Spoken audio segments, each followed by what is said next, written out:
গাজরের ছিল দুই বউ। গাজর দুই বউকে ডেকে, দেখো, তোমাদের আমি বলে দিচ্ছি, আমি অনেক দূরে কাজে যাচ্ছি, তোমরা সাবধানে থেকো। আর আমার ছোট বউকে তুমি যত্ন করে রেখো। বড় বউ, আমার আদরের প্রয়োজন না কিছু হয়, যত্নে রেখো। এই বলে গাজর কাজের উদ্দেশ্যে বের হয়। তখন ছোট বউ ঘরে বসে মনে মনে ভাবে, ওকে যেমন করে হোক জব্দ করতে হবে। একে তো কালো, আমার স্বামীর কথা ভালোই বাসে না, গাজরের চোখে খারাপ করতে হবে যাতে ঘর থেকে বের করে দেয়। এই বলে ছোট বউ একটি বাজার থেকে ক্রিম কিনে আনে। বর্দি বর্দি, এই ক্রিমটা তুমি মেখো, তুমি ক্রিমটা মাখলে আমার মতো সুন্দর হয়ে যাবে। আমার আবার কিসের ক্রিম লাগবে? আমার দরকার নেই, তুই নিয়ে যা। না দিদি ভাই, তুমি এটা রাখো, তোমার ছোট বোন হিসাবে আমি তোমাকে এটা দিতে পারি না। আচ্ছা, তুই এত করে বলছিস, তুই এখানেই রাখ।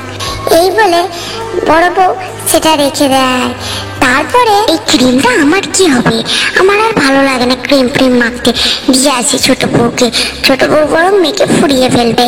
এই বলে ছোট বউয়ের বাড়িতে ক্রিমটা রেখে আসে এবং ছোট বউ চান করে এসে ক্রিমটা মাখে। মাখতেই ওরে বাবা রে, মরে গেলাম রে, মরে গেলাম রে, মরে গেলাম রে, কি জ্বালা করছি, কি জ্বালা করছি। ছোট বউয়ের মুখে অনেক কালো দাগ হয়ে যায়। এরপরে ছোট বউ আচার কাচার করতে থাকে। তখন বড় বউ তাড়াতাড়ি ডাক্তার আনে এবং ছোট বউকে সারিয়ে তোলে। গাজর আসে। আরে ছোট বউ, তোমার মুখের এই অবস্থা কেন? তোমার আদরের বড় বউ আমার এই অবস্থা করেছে, আমাকে বলেছে ক্রিমটা তুই মাখ। এই বলে আমাকে ক্রিমটা মাখিয়েছে জোর করে, আমি মাখতে চাইনি, তারপরেও আমাকে জোর করে মাখালো, তাই আমি মেখে এইরকম হয়ে গেলাম। বড় বউ চাই আমি তোমার চোখে খারাপ হয়ে যাই, তাই আমাকে এইভাবে ক্রিম মাখিয়ে আমার মুখটা নষ্ট করেছি। এত বড় হাসপাতাল বড় বউ, তোমার এত বড় হাসপাতাল আমার ছোট বউকে এত বড় প্ল্যান করা, যাও বাড়ি থেকে বেরিয়ে যাও।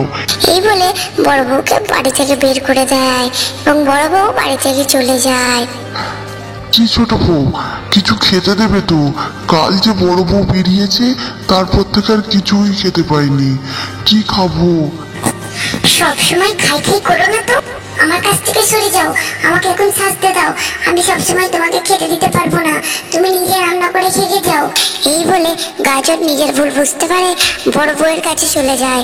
বড় বউয়ের কাছে সব ঘটনাটি বলে দুজনে সুখে শান্তিতে বাস করে। আজকের গল্পটি কেমন লাগলো? ভালো লাগলে লাইক কমেন্ট শেয়ার আর সাবস্ক্রাইব করে দেবেন।